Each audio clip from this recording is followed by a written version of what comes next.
Morning, people. Early start to the day. Big game of the weekend. The biggest game this weekend. Spurs v Chelsea. A game that I'm normally excited by, but for some reason I am not excited at all. My excitement levels are at an all-time low for this one. I'm joined by two of Chelsea's biggest dork leaders, Chris and Matisse. You know your fan base, a bunch of these weird little virgin kids, and of course they got their virgin leaders here. What are you lot saying? Tobi's intros are so unique. Loving it already, bro. But seeing us already here, I do have to start as we mean to go on. Champions of Europe, we know what we are. Big up everyone that's locked in. As always, smash the like and subscribe button on the way in. You guys already know. As you know, because of last week and everything, we had to come decked down the right colours. Conor Gallagher FC, big up yourself. But yeah, let's get into the previews. You love to see it, man. I like what you've come with, and you've come with the top. I've come with the top that Hazard won the title, and it's good. I'm glad that we've come here with our agendas set. Oh, come on, we always come prepared, man. You already know.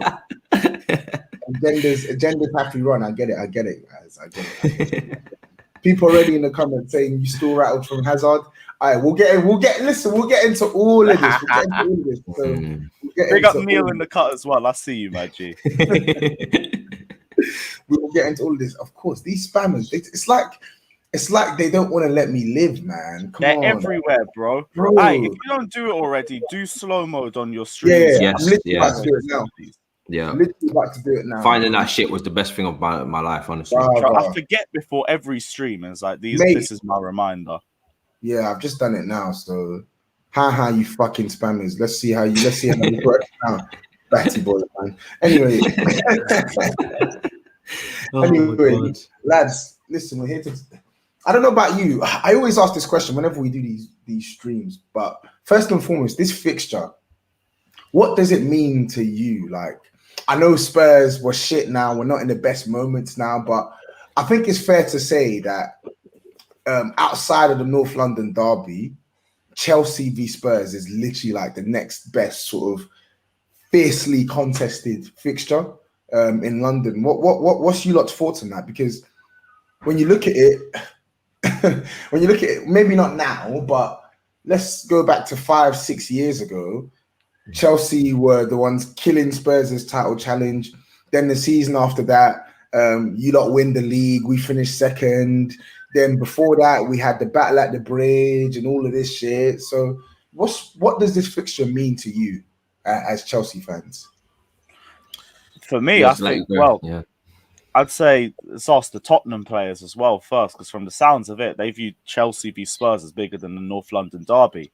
And I understand as a fan base, you guys are obviously going to think completely differently. I've always thought like the rivalry's definitely got a lot more heated over the last 10 years. You've got the Champions League final in 2012 and you guys getting pushed out of Europa. You got the 5-3 at White Hart Lane. You guys have had your win at the Bridge in 2018 as well. And I've heard Trippier saying that he values Chelsea v Spurs more than the North London derby. I've heard Dele Alli say the same thing as well. And to me, like, it's about personal preference, because majority of Chelsea fans hate Tottenham more. Me personally, hate Arsenal more. But I obviously have a special place in my heart to hate Tottenham as well. But I hate Tottenham from more of a footballing perspective, because to me, like, this is the biggest London derby. Not in terms of historical significance, because that's obviously going to be the North London derby. I ain't even going to try and sugarcoat that. But in terms of the hate plus like the footballing ability, I think Chelsea v Tottenham is the strongest London derby there is. I hate Tottenham from more of a football perspective. I go there, I want to win. I hate Spurs. I want to get a result against them. Arsenal's like, nah, I just want to see you, man, get liquidated real quick. That's why it's completely different between both the sides. But what does Chelsea v Spurs mean to me? It's like, I think it's the sort of result that signifies your season, to be honest. Like if you get a result against Tottenham, you feel a lot more confident going into the bigger games this season as well, because this is the game that you expect Chelsea players to be the most motivated for.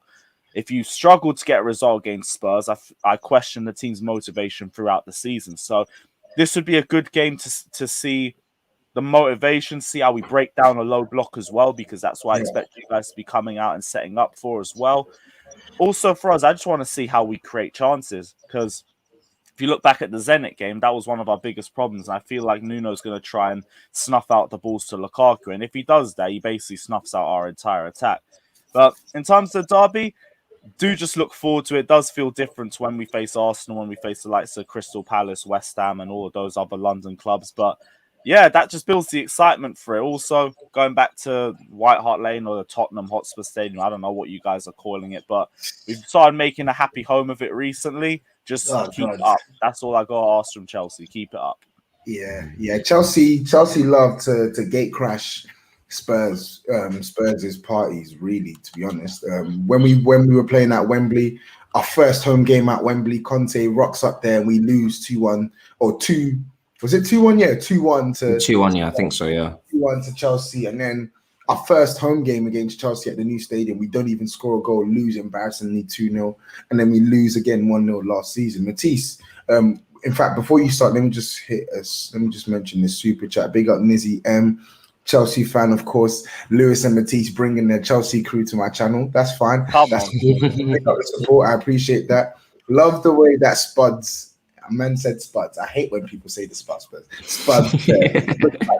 Listen, this shirt is heritage. This shirt is football heritage for Spurs. Yeah, this is Luka Modric's last shirt at Spurs before he went to Real Madrid. So this is why I cherish the shirt a lot. And this was Harry's last season at Spurs as well, where we played some great football. So fun fact for you. Go on, Matisse. Give me your Listen, instead of Spuds, it could be Top Spur. You know, I've always enjoyed that name, Top Spur. I've enjoyed that one. Do you know what I mean? I love that video to this day. It's a brilliant one. For me, listen, my first away game was a Tottenham away game. I've struggled to get away tickets for so long. Just maybe, I don't know, loyalty points, just not being in the country for so long as well. But then Tottenham away under Lampard was my first away one after going to so many homes. And we won 2-0, like you said, at Mourinho. It was honestly the best game I've been to, despite all those home games. Probably Ajax maybe comes close to 4-4. But the away game there was just, the atmosphere was unbelievable. So I know Lewis got a meme from Chelsea Fans TV. The atmosphere, the passion. I've never been so encapsulated going to a game before. I remember seeing Lewis's videos as well, and you see like that. You see that Hey Arthur meme. You see Arthur, that meme where his fist is like this. It's just like this. Yeah. I was fuming after that game because that game was horrible. We were so shit. Chelsea outplayed us. We go down to 10 men. It was just an awful. I left that game. I never really leave Spurs games late. I left that game as soon as Son got sent off. I left that game like 60-something minutes. Well, I don't blame you. If Willian was about to top a hat-trick at my ground, I'd want to leave too. Yeah. Oh, God. It's a madness, honestly. But do you know what? Yeah, Chelsea fans, like, the hate for Tottenham is so deep. Like, I've always said this. This is the one thing that I don't like, where I think where we take it too far. I've always said it. This is how you know this game means a lot to us, is that even when you're not playing us, we'll still sing We Hate Tottenham for the liquidator. I'm hoping that stops at some point, because I would love to just actually have our own intro to when the team come out, instead of hearing about Tottenham when we're not even playing them. But that just goes to show the magnitude of the game, because when we're now playing you can expect the hate to be strong. So yeah, I agree with Lewis, man. It's like, this is the kind of game that you win. This kind of game, it does put a marker down to say, okay, you know, we're serious this season in terms of, you know, at least being comfortable in the top four, which is not always something that we've been in. Do you know what I mean? Sometimes we're dipping out. So I just think for us, especially the way that you're looking last week, that performance that you guys put in at Palace, that's telling me that we have got to come here and take 3 points now. You know, with the players that are missing, the way that you guys are playing football, the lack of service to Kane, everything's just adding up for a win for us. Yeah. I think you're right. Like, I think you have to take advantage. Like, a dog, you are literally going to have to kick a dog while it's down. Because, like you said, and we'll touch on the squad later on, there's a host of issues with the Spurs team now that make us vulnerable. But then again, I said all of this about Man City, a host of issues which make us vulnerable. And we go there and we actually play Man City, not off the park, but we played better than Man City when we won, and whilst keeping a clean sheet. In football, anything can happen, but me, I like to be a realist more than a dreamer. And the realist in me is telling me that Chelsea are not going to even have to play at full capacity to beat us tomorrow. And that's the sad thing about it. That's really the sad thing about it for me. Do you not see any way that you guys could get a result against us? No, that's what I was just saying. Just like, I think in football, like nothing is impossible. Do you get what I'm saying? Like we are at home. It's a London derby. It's against you. We haven't lost at home this season. We haven't even conceded a goal at home this season. So, listen, we could sort of summon the strength of the Black Panther and get a result. But you just have to use. I like being logical, and I'm just thinking we don't create any entries into the box as far as clear-cut chances is concerned. We're not really good in possession. We have a bunch of injuries. The guy who tormented you the last time we played and beat you at home, he's not even playing. So it's just like, and then you got out of form Harry Kane as well heading into this match. Yeah. What can I cling on to there to say, yes, Spurs, give me something to say that you're gonna get a result here? Like it's there's not much to hold on to. That's my issue right now. Yeah. Who's the referee? Who's the referee? Going to be bald? Taylor, you might have a chance. Who's the ref for the game? I ain't even checked that. If it's Anthony Taylor, that's a good point. Jesus Christ, I hate that man with a passion. Yeah, you see, last time he was there, and what's his name? Gazaniga Superman punched Alonso, and Alonso got a yellow card. That one was mad because my seat is in the south stand. I remember we saw that because first half you lot were attacking us that side. Yeah. And when he's gone to do that, I said, what on earth is that? Like Stonewall penalty. Like we all said, Stonewall penalty from the jump. How on earth the referee missed that in real time is scary. Like that is scary. And that is scarily poor refereeing. How can you not? I'm not even scared of it. It's like, you know what to expect with this guy. He did the same thing against Man United when Batshuayi got kicked in the nuts by Maguire and he scored. There was the FA Cup, and we already know the BS around that. You could go back to 2013. I remember Jose Mourinho got sent to the stands once just because he had enough of the referee's decision-making. And what was the referee? Anthony Taylor. Man's been screwing us since Eden Hazard joined the club in 2012. I'm not surprised anymore. If I see him on the name of the Chelsea game, I'm not interested. Half the reason why I didn't go Liverpool away because I saw he was refereeing. I swear he was. I swear he was also the guy that allowed the choke slam for Azpilicueta as well against Man United. Yes, yes, yeah. See, Two this is what I'm Man talking United about. Chelsea games in a row. I'm telling you, that's what I'm saying. This guy is just a fraud, isn't it? So something special.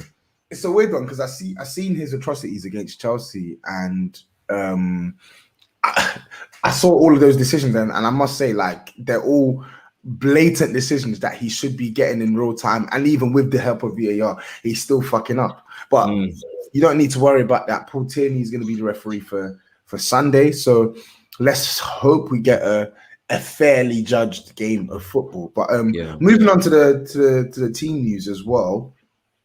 I'll start with Chelsea first because the big one for me that sent a shiver down my spine was N'Golo Kante past fit to play.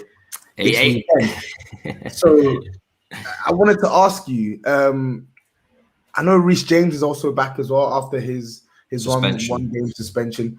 Are there any key casualties that are unavailable for this match? I mean, Pulisic's the only one injured. I think everybody else is fit. So, yeah, exactly. Shock indeed. I mean, the American fraud. To be fair, this injury isn't his fault. Honduras. It's not his fault. It's not. It's just annoying again because I think we could have done with him against Zenit, and we could have done with him in this game because Emerson was looking a bit ropey on his debut. But it is what it is. When it comes to Kante, even though he's fit, I wouldn't personally play him. I think he's been out for a couple of weeks, and also Jorginho and Kova have been playing very well. They've had back-to-back good games together in terms of their partnership. And the last time we came to Tottenham in the 1-0 win with Tuchel, they played because Kante was injured as well. So it's not like as if we don't know how to win games with this partnership. I think this gets blown out of proportion sometimes on Chelsea Twitter, particularly this partnership not being able to do the business, especially in possession. They're very, very good. And just to add to this, I don't expect Ndombele to play for Tottenham because obviously he played against Rennes. It seems to like he's not in the team too consistently. And if he's going to play Winks, Skip and Højbjerg against Palace, then I would not be shocked if he played those 3 DMs against Chelsea to be quite defensive. So it's not like there's any line breakers, any guys in between the lines causing problems, any attacking midfielders there. So we don't really need Kante if they're going to play 3 DMs. I'm just seeing Toby's face as I mentioned them 3 names. It's the most negative midfield I've seen since Man United put out, I think, was it O'Shea and something like Wes Brown in midfield or some shit. I don't know who it was. One of them brothers in a 4-4-2, but they had bare injuries. Oh my God. Yeah. Here's one for you then, Lewis and Matisse. Do you see Chelsea moving to a back to 4 at the back at any point in time this season? There could be a chance. I won't say there's no chance of it. I just don't really see why we need to. There's been this weird obsession with us moving back into a back 4. I think it's just because everyone thinks a back 4 is synonymous with football, and I think there's still the thought in their head that playing 5 at the back is just defensive football. But you play many variations of it. You play with defensive format and attacking format. You can play 2 up top. You can play the single striker by himself. There are plenty of options in the back 5, and regardless of that, it protects the defense and it makes our defense stronger as a result. Our defensive system is ridiculous. So for me, it's like, why do we need to move to a back 4? We literally won the Champions League with a back 5. You've only conceded 1 goal this season, and it wasn't even an open play. It was a penalty in a back 5 system. So why do we need to change? We got no reason to change. Defense is looking solid than it's ever been. It's probably the most solid it's been since 2004, 2005. Yeah. Midfield, there's no problems there. Any problem about depth, we've got Sal Niguez in the side now, so you don't have to worry about that. And we've got a bagsman up front, Romelu Lukaku, who literally scores with any clear-cut chance you give him. Why do we need to change? We don't really need to change to a back 4. There's the potential we could do it. Like, the team's capable of it, and Tuchel's a flexible enough manager that he probably has plans set in stone for if we do need to move to a back 4. But I just don't think you're going to see that anytime soon because we just don't need to do it right now. Fair. Okay, well, look, moving on to our team then. I'm just looking at our team. Lucas Moura. Matisse knows I call this guy Bonehead. He's been one of our better players this season, and he's a doubt. Steven Bergwijn, not that he's going to do much on the pitch anyway, but that's another winger who's doubtful. Son Heung-min, doubtful. That is the big one. That is the big one. Our top scorer in the league this season. Pretty much the only player who wants to play with some sort of verve. He may not be available as well. Tanganga, who's been our best defender so far this season, alongside maybe Davinson Sanchez and Dyer. Yeah, he's suspended as well. It seems like we got like a host of injuries and doubts. Of course, the South American Sanchez, Romero, and Lo Celso will be in contention to play this weekend, I think. But I just don't know whether they're going to start, whether Nuno's going to throw them into the deep end. I'm just looking at it now, and it's just haphazard. And it's unfortunate for Nuno as a manager that he has to deal with all these circumstances ahead of such a big game. But ultimately, we need a result tomorrow. We need a result before it starts getting sour after getting hammered 3-0 against Palace, and then not a great performance against Rennes as well. Like, he needs a result, but I don't know whether he's going to have the right group of players to get him a result. And we need to talk about this in Dumfring as well, because you mentioned it earlier on, Matisse. That midfield that Nuno played against Crystal Palace was a disgrace. It was an absolute disgrace. And I said it from the jump. I said it before a ball was kicked. And I was called negative. I said, you never have anything good to say about Spurs. The midfield is literally not built to progress the ball. So you're telling me you're going there to park the bus. I say park the bus and not try and progress the ball against Crystal Palace. And you then want to try and play that same midfield against Chelsea? Yeah. It's not going to work. It's not going to work. In Chelsea, I understand a little bit more, because I can understand you facing a top 6 side and then playing defensively minded as a result of that. But away to Crystal Palace, unless like injuries meant that that's the only midfield three that you could play, it's just overly negative. And this was the thing I thought about Nuno's signature. Like, at the very least, it improves motivation and it probably improves the mood around the squad, because we know what Jose Mourinho's like in terms of his toxicity. And as much as I love Jose, that is a factor in his management. Nuno isn't going to bring that, but it's still going to be a defensive setup. It's not going to be the football that you guys want to see. And you guys aren't going to be playing that expansive, free-flowing football that you did under Pochettino. And I know you guys got rid of Jose Mourinho so you could play that football. So I understand the Spurs fans' frustrations on that point, because I feel like every club has an identity to an extent. And for Chelsea, defensive football probably is our identity. That, and also that big striker up top like Romelu Lukaku. So we can play that sort of system and be okay with it. Obviously, you'll have fans that will complain that we're not playing free-flowing, expansive football. But we don't care like that. As long as we get a trophy at the end of the season, nobody cares too much. You guys got very close to it under Pochettino, to a point where you could see yourself playing that sort of football and winning trophies off the back of it. You guys don't want to see yourself playing defensive football and going further backwards than you guys ever looked like you were doing under Pochettino. So I understand the frustration around the Tottenham fan base. It's just, I feel like Nuno's going to have to get the season at the very minimum, because it's just going to be fair to him as a coach. But I understand you being frustrated about it. I can understand Spurs fans being frustrated. And I understand Nuno has to deliver the goods immediately, which is why you guys had a run of 3 games in a row where you guys won. And then you had one awful result against Crystal Palace. It feels like you're going back to step one, because that's kind of what it was like under Jose too. Yeah, I think with the Nuno one, I think it's way too early to be saying that. Oh yeah, like Spurs should sack him and stuff like that. I think it's ultimately we got to give him a chance. Like we got to give him a chance. He started well, but the same reservations I have now about Nuno, the same reservations I had before he was even a serious candidate for the job.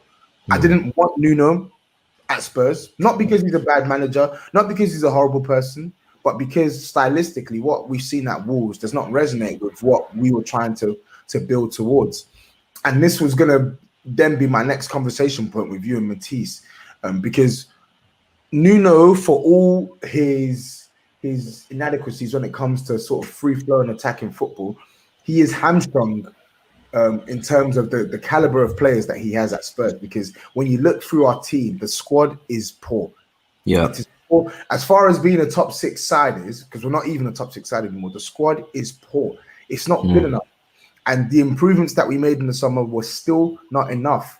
So we're asking Nuno to come in and try and make magic out of a bunch. Like you're going in the right direction though of your transfers, because I did think you guys brought in smartly. You did bring in Romero. Brian Gill's going to be one for the future as well.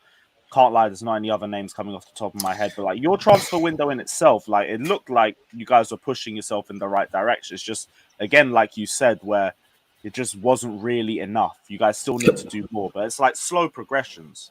Can I say though, do these transfers suit Nuno though? That's what I have to ask, because is Nuno the coach where you bring in young players for him to improve them and make them better? Or is Nuno the coach where you maybe bring in some more experience so you can play the way that Nuno exactly wants to play? Because the way that he's trying to play football, that makes it, that puts a lot less time or frame on him for him to be successful, in my opinion. If he's playing good football at Tottenham, I feel like Tottenham fans will give him a little bit more time to do what he's trying to do in terms of making certain positions in the league. When you're playing poor, when you're playing like poor standard of football, poor quality football, you have to win. You have to win something, because nobody's trying to see shit quality football and then no trophies as well. Like when nobody's putting up with that. This is it, and that's a good question, to be honest. He's worked. It's not like he didn't work with just vets at Wolves. At Wolves, he had a mix of young and like established players. I think the signings that we made suit Spurs more than they suit Nuno. And what I mean by that is it's trademark Spurs going back to our roots. That's what we've always done over the years. Buy young players, try and develop them, and make them be like either be the stalwarts of our club, or in the days gone by, we would sell them at like a big profit. And when you look at the squad at the state it was at last season, you had players like Alderweireld and Sissoko, who were 32 years old. Players like Lamela, who was approaching 30, etc. Stale players. Danny Rose, 30 years old. So it's clear what the club tried to do, and Paratici said it as well. They tried to bring the squad, the average age down, and refresh this team with some young talent. But in the process of doing that, I don't think that they've strengthened the immediate first 11 enough. Brian Hill is a talented player, yes. Papi Sarr, he looks a good talent, yes. Yeah. But when you look at starters, how many starters have we added to this team? Romero is one, and Emerson Royal. That's 2 starters.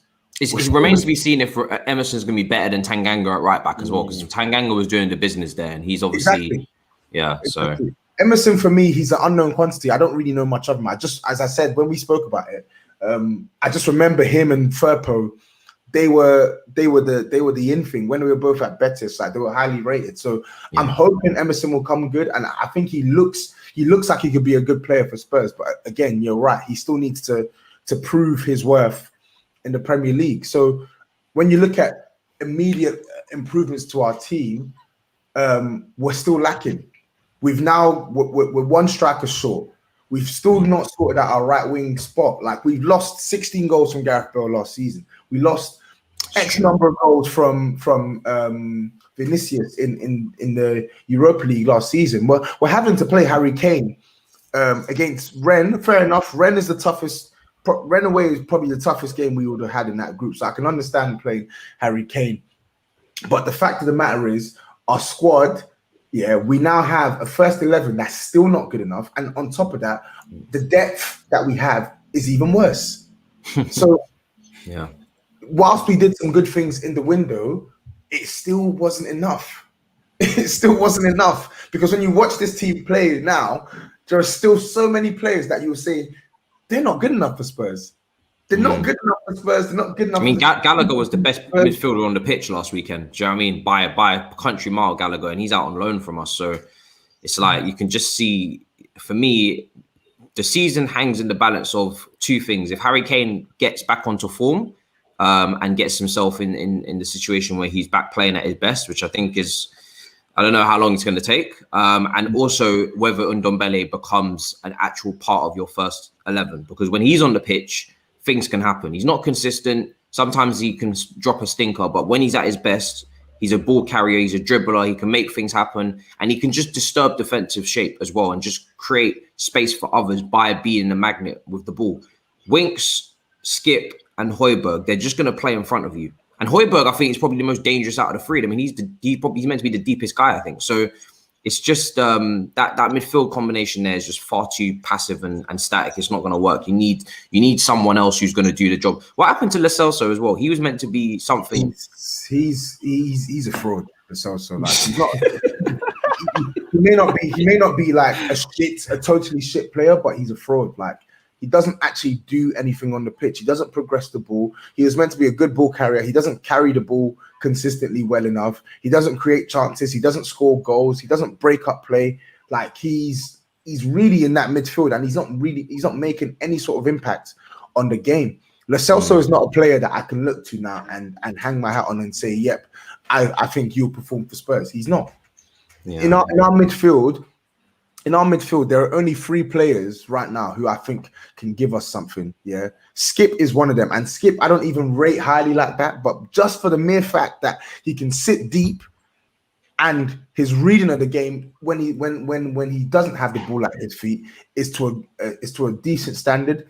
That means for now he can play at the base of our midfield. But the fact that a 21-year-old Skip who's got minimal experience playing in the Premier League is regularly starting week in, week out tells you how poor our midfield is, that he can just waltz in and just get a spot. He should be a squad player for us.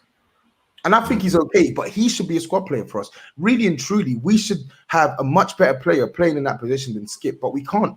We don't have the capacity. We don't have the facilities. I'm telling you. And then in midfield as well, Højbjerg, he's Mr. Reliable. He can pass the ball. He's the one that's not really going to lose it. Yeah, he may run into a couple challenges wildly and stuff, but he works hard and he progresses play. yeah, and then in Ndombele, yeah, that game at Ulot's ground last season, that horrible performance we had, where we literally parked the bus for the whole game, typifies Ndombele for you. The first half, none of your midfielders could touch him.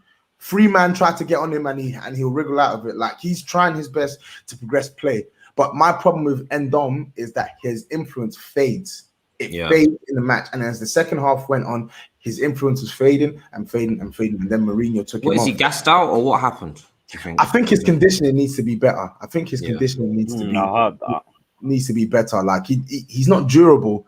He's not durable. I don't think he's fat or out of shape, but he's just not got any endurance. He's not got the endurance, and I think defensively he is a liability. Like, I've come to terms with it now. When we play Ndombele in a two-man midfield, he's a liability. But I've always said his best position for us is when we play a three-man midfield, which is what Nuno's playing now. We play a 4-3-3 now. If you play Skip at the base, Højbjerg slightly further up, let Ndombele give this guy a free roll, and let's see what can happen. Because a 50% Ndombele will give you more than 100% Harry Winks and 100% Dele right now. Yeah. But anyway, that's our midfield now. So with your midfield, because I want to talk about your midfield and your attack, because I must admit, I've not watched since the Liverpool game. I've not watched Chelsea. I didn't get to catch your game against who was your last league match against? Aston Villa at home. Yeah, Aston Villa. I didn't get to catch the Aston Villa game, but I heard that.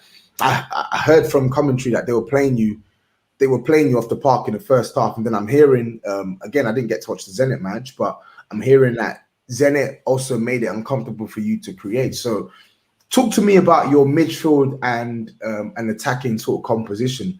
Like, what is your best midfield pivot when everyone's fit, and what is your best attacking combination? Oh, Lewis, pivot, bro. It's difficult, isn't it? Because covers on.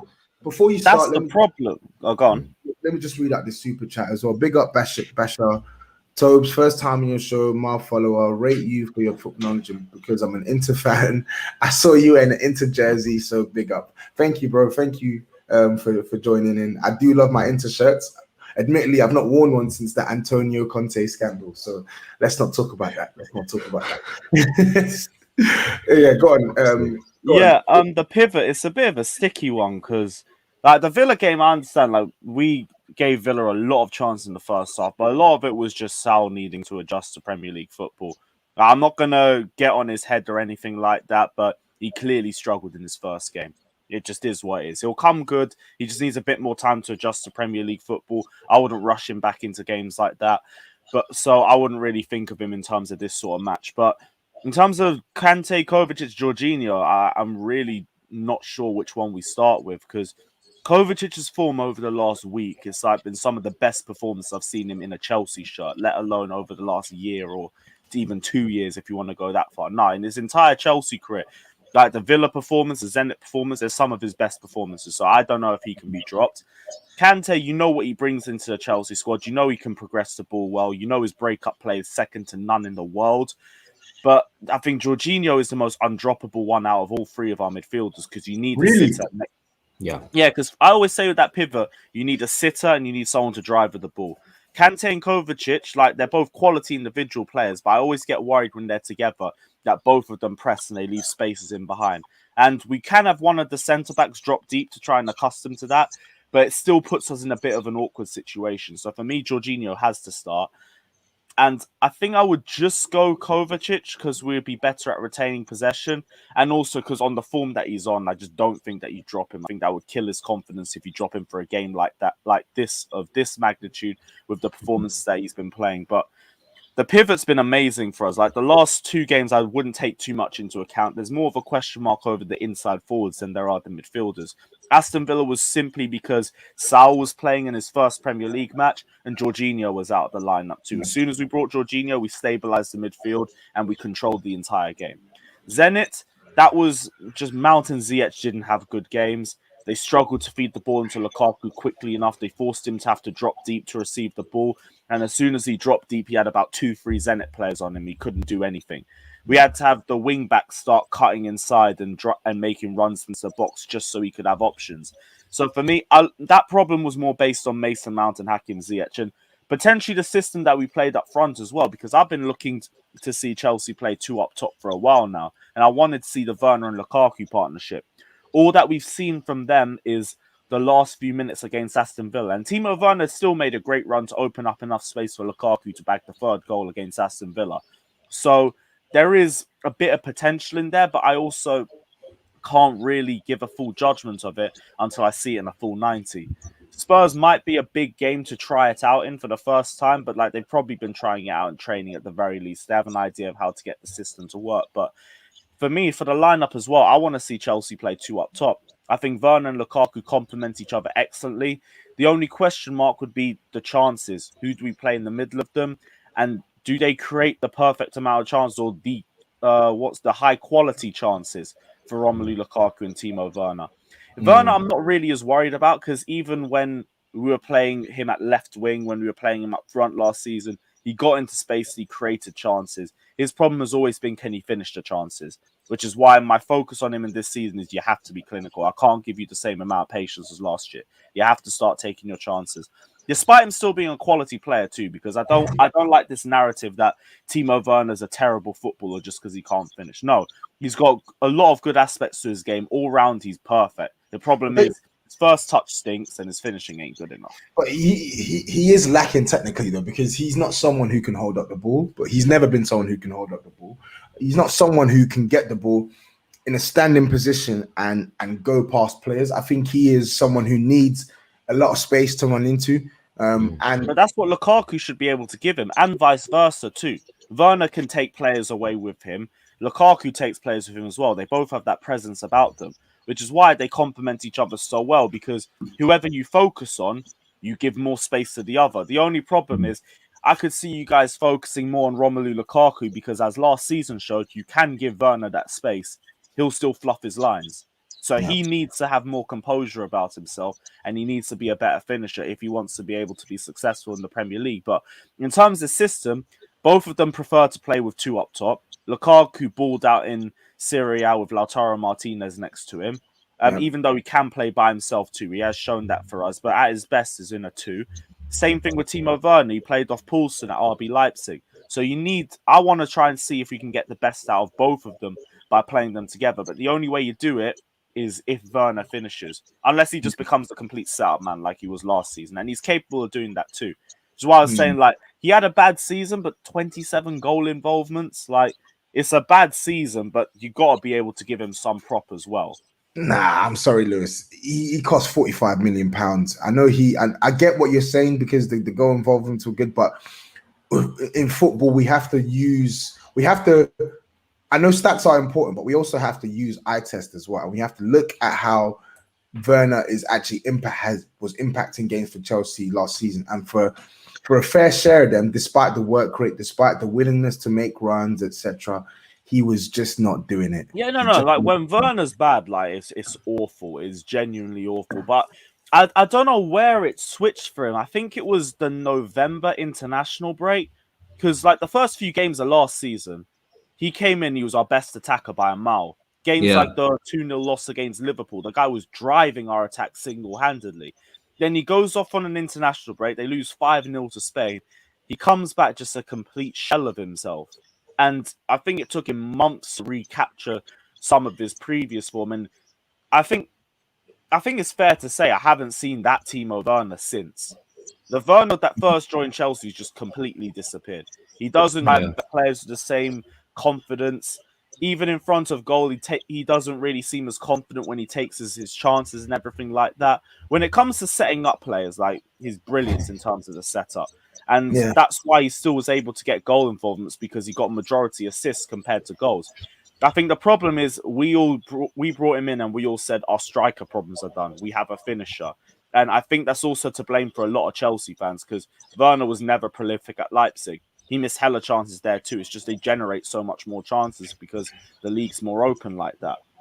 I think in the Premier League, you don't get given enough time. And he's known that and he's adapted to it as well. He's got better as a player. It's just the one constant that hasn't changed is his finishing. Good game or bad game, he's going to miss 1 or 2 big chances. That's just who he is. Facts.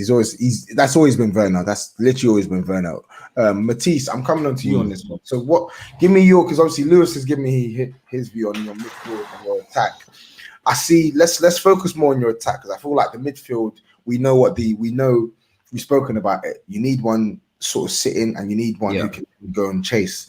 I think you've mentioned that before with the sort of imbalance when Kovacic and Kante play. But attacking wise, Mason Mount, Ziyech, Havertz, Pulisic, Callum Hudson-Odoi, and Werner and Lukaku. That's around seven options. What is your best sort of attacking composition? What attack gets Chelsea playing at their free flowing best? Because it seems that all of these players have different qualities that each of one would be good at. Ziyech has the creativity, but doesn't have Pulisic's burst, for instance. Havertz has the technique and wizardry, but he doesn't have Werner's pace and stuff like that. So, what works? To be honest, I don't know what works. I can't lie to you. It's the weakest part of our team. You know, you've mentioned outside of Lukaku, the other six, they're currently the ones where you put the binoculars on and the magnifying glasses out on their performances because the defense is fine, the midfield is fine, the striker is sorted. And the striker in Lukaku is taking chances. So now he's outperforming his XG, much like Kane was. So now if you're not creating enough chances for him, it's very clear. And the assists will show it because he's doing the business up front. He's not wasting chances. He's not wasteful with the ball. So now the guys that are behind him, they're under scrutiny now. If they don't perform, we can clearly see what's going on because they haven't got this excuse of, we're creating chances, but the striker's not taking it. They've all got different skill sets, but unfortunately, none of them are really on form as of yet. None of them have taken the position this season by the neck and said, yo, this is my spot.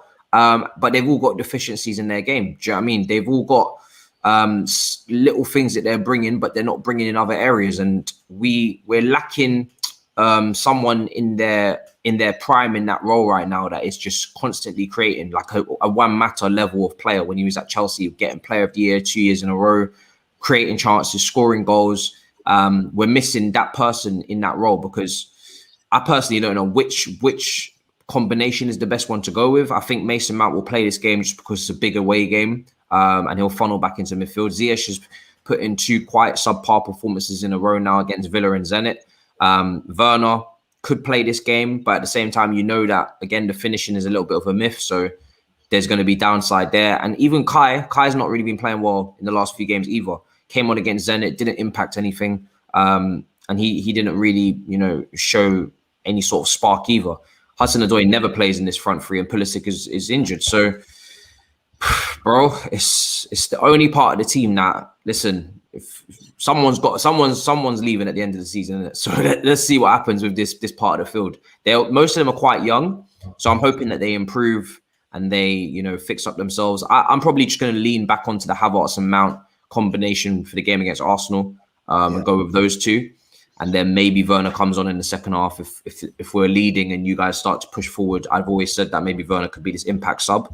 What do you think of this super chat then from Tarun? Bring up Tarun as well. Do you think Kai Havertz can play in the Mason Mount role if we play Lukaku and Timo up top? That's been a discussion amongst your fan base as well, because I feel like Mason Mount, it's clear to see he's a very good player, but sometimes I feel like his decision making with his final ball, it's just not there.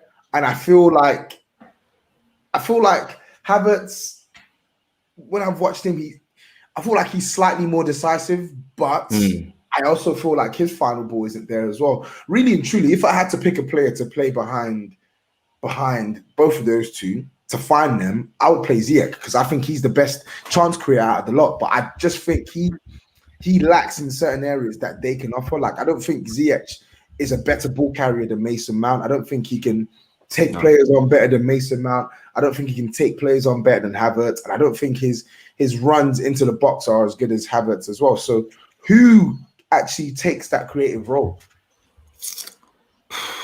Mount takes it most of the time, I think. Yeah. Because Mount will funnel back into the pivot and help them in a 3v3. Kai has been playing kind of like false nine quite a lot as well for Chelsea, so I see him as higher up the pitch more time. even though he can play that 10 role. But I think he's a little bit too goes at his own speed, you know, in his own time. He's very like flamboyant and like, you know, that kind of guy. And I don't think that's what Tuchel wants ahead of Jorginho and Kova, especially in that midfield. I think he wants someone with a bit more resistance to make those, you know, to make those hard yards and to press and to get themselves into defensive shape as well. You know, when Chelsea are off the ball, that person that's playing in that role has to get back into midfield and make it a 3. So then it goes to a 2 up top. That's the very important thing here. They need to be a little bit mobile with the way that they are off the ball and switched on to cover spaces. Mason Mount would have covered De Bruyne against Man City, etc., last season.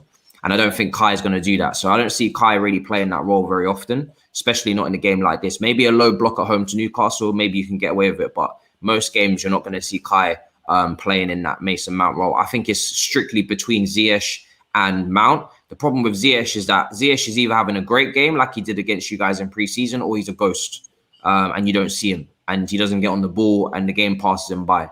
And he's very 50-50 with what Ziyech you're going to get. So I don't think he'll play either. I think Mason Mount, player of the year last year. Yes, he's not had a good start to this season in terms of, you know, final ball and whatnot, but he's the person that is going to be relied upon the most in that role.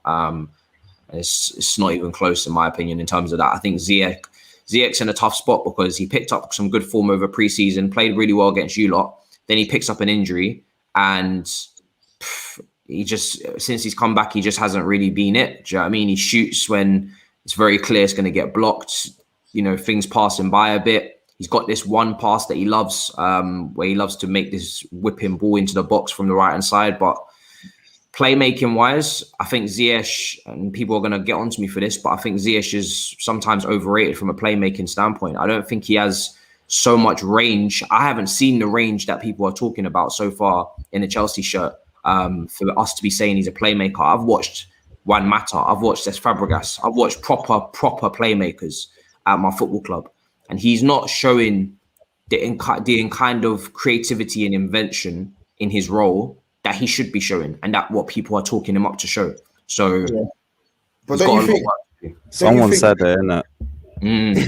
Someone had to say it. I've been sitting on that one for a while, innit? I've been waiting, but I'm afraid it's the facts. I don't blame you. Like, I love Ziyech, but right now he's just looking too much like a one-trick pony for me. And we know what he's capable of. Like, no one's saying he's not creative. It's just we haven't seen it enough. And like Matisse said, we haven't seen that range to it.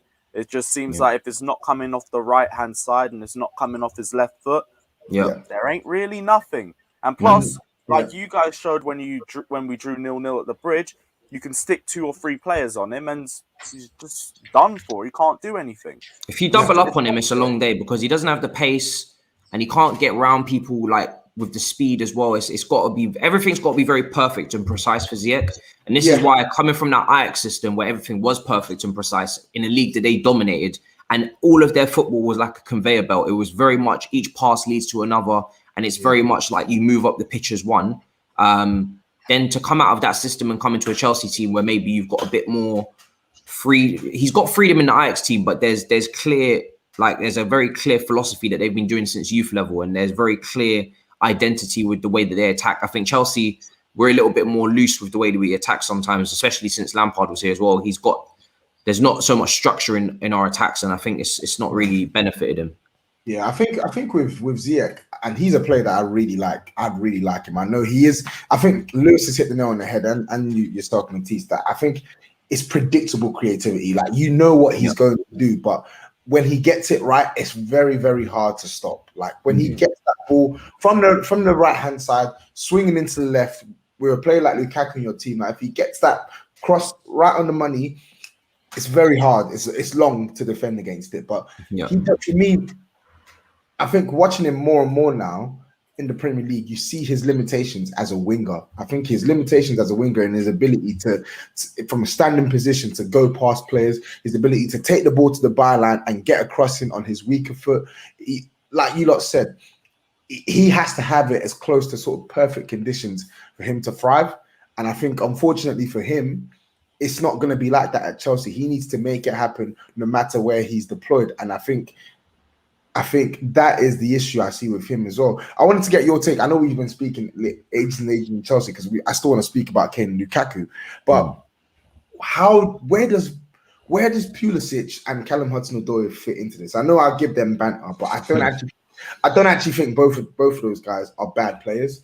But I just think, one, your fan base overgassed them, but two, where do they fit into this system? Because I heard the other week that Callum Hudson-Odoi, he played on the left-hand side in an advanced role, didn't really play too well. And then Pulisic, it's just, I've said this to you a million times, Matisse. I didn't think this guy was worth the money you lot paid for him at the time. And I still think that's the case now. I just don't get where Pulisic fits in your team.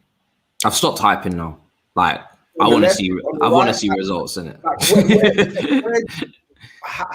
It's jarring though. I've stopped typing. Yeah. Pulisic, I know the quality's there. It's just he gets injured way too often, and then he needs a few games to get back to his best. And as soon as he does get back to his best, another injury pops up out of nowhere. And you can only have too much of this before you either start getting questioned for your availability or your form starts to dip because you lose confidence in your body, and also because the injuries just start to pile up. Hudson-Odoi is different because Hudson-Odoi just should have gone on loan to Dortmund on deadline day. I've been screaming that Hudson-Odoi needs a loan spell to go get experience and he'll come back like a new signing.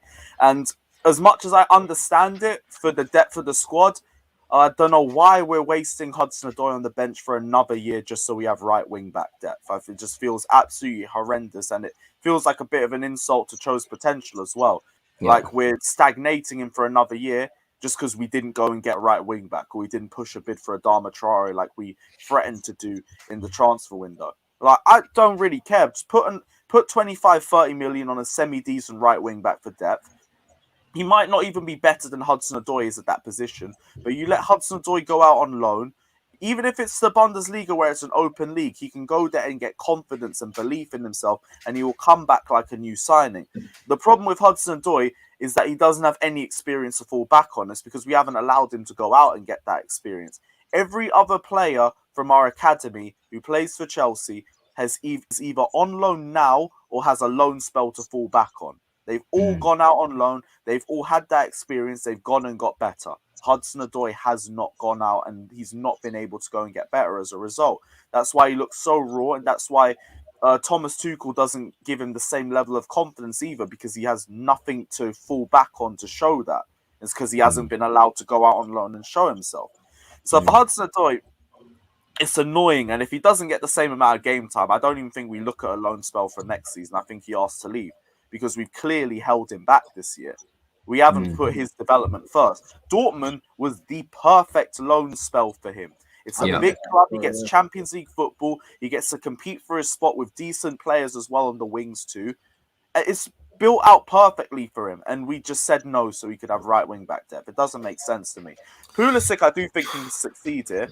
He just doesn't have the availability, and that's the problem, which is why it's just as frustrating for him. But Cho, I think we're letting this guy down. I really think we're letting him down. Yeah, he needs to go on loan. He needs to go on loan, and I think this is a great point from KG as well. Big up KG. Big up KG. Come on. Hudson-Odoi plays like he knows if he makes a mistake that he'll be dropped, and that's facts.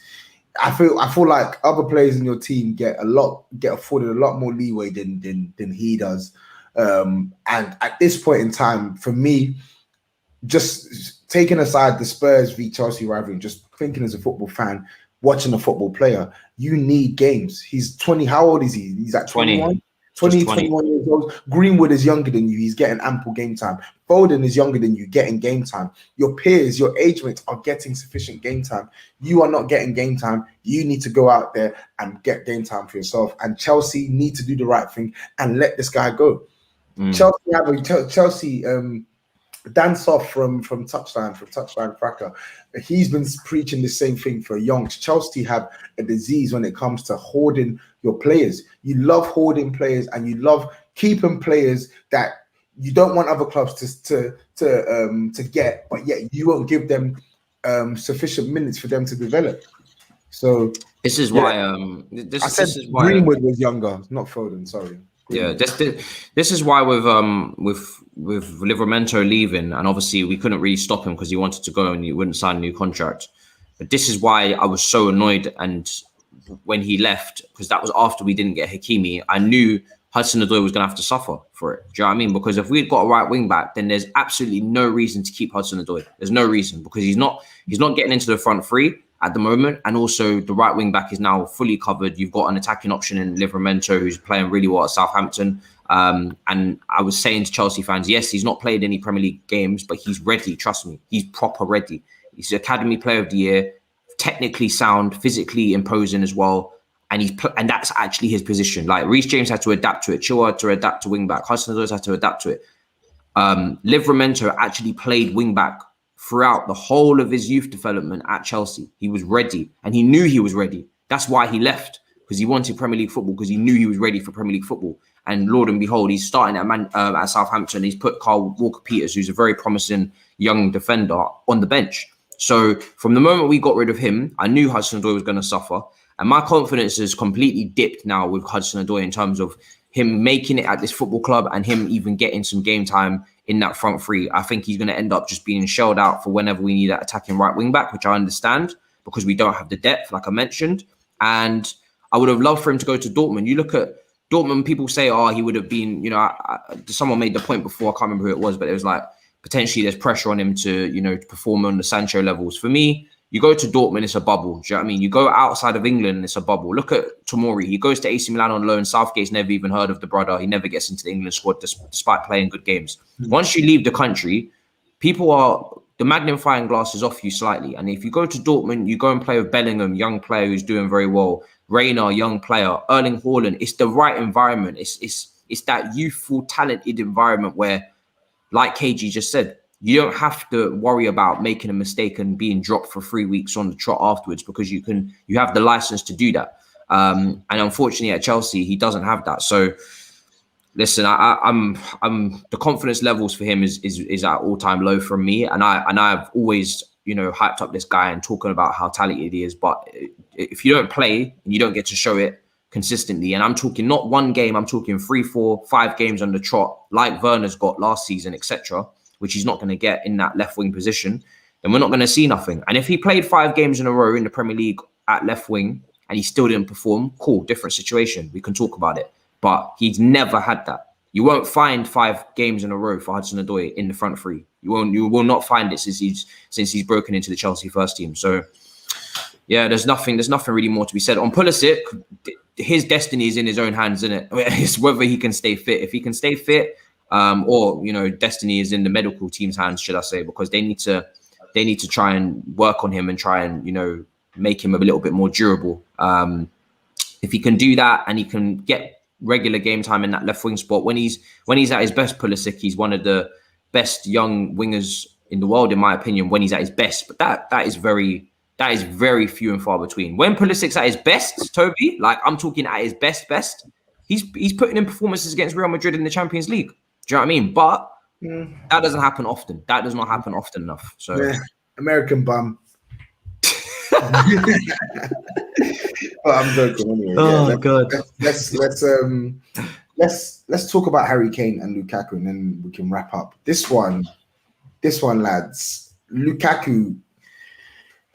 Where do you stand on the Lukaku debate? Then do you think he's a world-class striker, or do you think there's still things that he needs to prove at Chelsea before he can sort of step into that sort of world-class realm? Right now, I think it's early, but I don't see any reason why you wouldn't call him world-class, because I see him as one of the best strikers in the world right now. He hasn't shown any reason for me to think otherwise in the way that he's been playing. I think if there's any reason why people think he hasn't looked world-class, because the service to him hasn't been that excellent. But I feel like the whole season it will show in terms of consistency. So I think for English fans as well, they'll have a final answer by the end of the season, because fans will always look down on Serie A and say it's not really at the same level as the Premier League, even though I think it's a completely different league and it has strengths in other areas compared to where the Premier League has its strengths. But Lukaku's definitely up there as one of the best strikers in the world, and he's continued on that expectation as well. So for me, I definitely would call him world-class. I think Lukaku versus Kane is a debate. It's a very strong debate, and there are legs to it as well. You'll obviously stick with Harry Kane. I feel like we'll obviously stick with Romelu Lukaku. But I don't think it's a disrespect to either of them to be in that sort of debate. They're both the best strikers in the world. I think Harry Kane's definitely had more longevity than Romelu Lukaku, but Lukaku's in his peak years now, and he's also been honed excellently by Antonio Conte. He literally dragged, Inter Milan to Serie A last season to the Scudetto title. So he definitely has to be up there for discussion as well, because you guys already know, and I'm not even saying it's disrespect, but the final end product with these players is trophies. And what do they hold at the end of the day to their table? And Harry Kane, he's obviously done excellently for Tottenham, like Golden Boots. He won the Playmaker Award as well as the Golden Boot last season. But he hasn't got anything to show for it recently. I feel like that's going to be the last thing that you want to see from him too. And that's not to slag off his ability or anything like that. But Romelu Lukaku's dragged the team to a title. Harry Kane is still yet to do that for a trophy in itself. So there is a debate there, and there is legs to it. There is legs to it, yeah. I think if you're talking on who is the more informed striker right now, then of course it's only one answer. But listen, I like Lukaku. I like Lukaku. I've always been a Lukaku fan, and I'm happy to see him winning, even if it means he's banging for a club that I hate more than life itself at times. But I think with the Lukaku and Harry Kane thing, for me, I think it's pretty clear, like who the best striker of the two is. Like you literally just have to watch both play at their best. Yeah, exactly. I agree. And see what both strikers do with the ball inside the box and outside the box. And therein lies your answer. I love Romelu Lukaku, and I love that, and I'm so happy that he got away from Man United to go and rebuild his career at Inter Milan. I respect what he did, and you're right. Like I think Inter don't win that title without Lukaku, 100%. Like he was the driving force in that title run. But when we talk about Harry Kane, we talk about a guy who barring any injuries is getting you 20 plus league goals in a season. We're talking about a guy who is a completely different threat when he's outside the box. We're talking about a guy who has an amazing left foot, a sick right foot, and also to add to that as well, he's a playmaker. He can create chances. So in terms of who's the better footballer, Harry Kane is the better footballer. I think on form, Lukaku is better, like you said, but in better form. But Harry Kane is the better player out of the two of them, and that's despite Lukaku improving so much. Like we can fizz the ball into him now, and he can hold it up, etc. One thing I will say is that even though Harry Kane's the better player, I wouldn't swap Lukaku for anyone right now. I just think Lukaku, for us, for the way we are as a club, the identity of our club, he suits. And sometimes it's not always the better player that you would want. Sometimes there's certain intangibles, and Lukaku's fitness, for one, the peak condition that he's in, and you know that he's going to be able to stay fit for the whole season, touch wood. That is something that is a huge plus point that you wouldn't get with Kane. That's the one thing that he would have over Kane is just the fitness. But it's just the other things as well for us is that he's our striker in it. He's a Chelsea striker. The brother's he's a Chelsea fan, so he puts in that extra few percentage that others wouldn't as well. And I'm sure you wouldn't swap because I'm pretty sure you. No. Before I would have taken Kane, of course, not only to piss you off, but also just because it would have been brilliant for us. But when I'm seeing Lukaku playing the way he's playing, I can't swap him for anyone up front because, like, the guy has worked on all of his game. And yeah, the only thing that we're lacking really is creativity, and maybe Kane would bring that, but then Kane wouldn't be on the end of his chances, and we can't finish outside of Lukaku anyway. So we don't have any other finishers. We don't have a Son. I'm actually killing. If I'm looking at my team now, I'd need a Son more than I'd need a Kane. We've got Lukaku. We've got our striker. One thing we don't have is someone up near him to give you goals as well. We probably need a Son in this team more than a Kane. Because Son is that guy that will make the runs. He's both-footed as well, works hard, but also is an incredible finisher.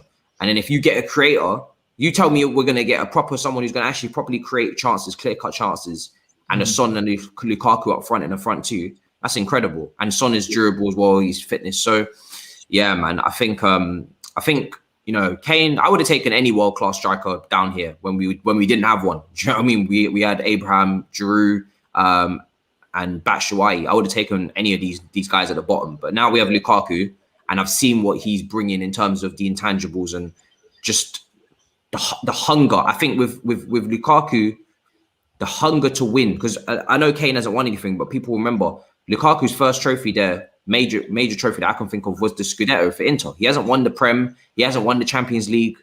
He's got that bit between his teeth to prove himself and to prove the doubters wrong. And that them type of intangibles there, that's what I need. I need someone who's driven and mentality wise can hold that number 9 shirt, because many have come through here with talent and pissed up the place at Chelsea in the number 9 shirt. So I think with Lukaku, his mentality is A1. Like, his mentality has been A1 from day one. Like, his willingness to win, no matter what circumstance he's in, is remarkable. When you just read all his articles, the Players Tribune that he did as well, like, he's just relentless. But I want to finish on this point here, lads, with KG. It's crazy that the English media say Lukaku has something to prove. Only a brother that was key to Inter winning the league has something to prove over here. Whilst I normally agree that black players have more to earn recognition from English media pundits and journalists and stuff like that, I do believe that's a very real thing. I think with Lukaku one, you just have to look at it for what it is. He did his thing at Everton, got the move to Man United. He got his move to a top 6 club, and for all intensive purposes, he failed at Man United. We just have to be blunt. He failed at Man United. So now he's back at a top 6 club. I think it's fair to say that there is something to prove. Yeah, if we look at the statistics as well, Lukaku's record against the big sides in the Premier League has been appalling. At Everton, at Man United, it's not been good enough. And he's setting about rectifying that. He's already banged against Arsenal. Yeah. I'm not a big club anymore. I'm fairly certain he's going to score tomorrow. There are certain things that he needs to prove. There are. For all his time in England, goal getter, he only scored over 20 goals in the league once. You have now been signed as Chelsea's record striker. Yeah. He has to prove, he has to deliver. You have to show everyone that what we saw at Inter, at Italy, is you. That is you now. That's you now. And I think he can show people that, but it still needs to be proven. Need a full season's body's work, is what you guys are saying. Do you get what I'm saying? Yeah. I think it needs to be done. And I don't want it to happen, but like, we've seen this before, where Lukaku gets a fast start to the season, gets a rapid start we saw it in his first season at Man United. We've seen it a hell of times at Everton. And then the middle parts of the season, there's these weird, unexplainable droughts. This is England, not Italy, by the way. So I'm expecting a different Lukaku. I'm expecting like you said, a hungry Lukaku, one who's gonna tear this league apart. But you still need to show us that. Do you get what I'm saying? He needs to do it. I think he will. That's why I call him world class, because I think he's going to do it this year. I've got no doubts that he's going to have a top season. He started like a house on fire, but much unlike Morata, because Morata started very quick for Chelsea. I didn't know Morata's. I didn't know Morata's mentality and things like that. So the comparison can't be made. I think Lukaku Lukaku for me, he's gonna do what needs to be done this season to put the rest of the doubters in check. So I'm very confident in his ability, and I think Ronaldo being in here as well. I think for some reason there's been some sort of rivalry there developed on socials, not really with Kane, but with Ronaldo, obviously from the Scudetto time as well in Italy. And I think they're just pushing each other, it seems, on a sly for goals this year for the Golden Boot. So I think that's only going to push him even further as well, because he definitely wants to get a hold of that Golden Boot as well. So yeah, I have no worries about that. The only thing that will stop him is not him. It will be the people behind him, the creators. So that's why I've got a magnifying glass on the 2 players that play behind Lukaku and the wing backs, because they're the only people that can stop him from achieving what he needs to achieve this season. We've seen the XG in the last 2 games. We haven't created much and he's still scored. That's not sustainable. Do you know what I mean? We need to start creating more proper chances for this guy. That's the only thing that's going to stop him is us creating chances. Yeah, 100. I think we can, lads. It's been a great discussion. It's very rare that I jump on the stream with Chelsea fans, and I'm not arguing, because I do love an argument. the Hazard chat, we'll put that to a side. We'll talk about that in detail at some point. I'm going to do like a overrated, underrated show, and I'm going to speak on Hazard being a Premier League great and where he stands in comparison to the rest. But lads, I thought you were going to tell me you thought he was overrated for a second. Oh, he did say that yesterday on Big Six. He is overrated. But let's not get into that. Let's not get into that now. Aye. Whenever we're doing this discussion, shout me. I'm saving it for in person on Big Six. Fuck it. Yeah, don't you worry. Let's do it. Don't go anywhere. Don't go anywhere. We'll do it. But thank folks, if you are still watching as well, make sure you smash a like. Thank you for tuning in.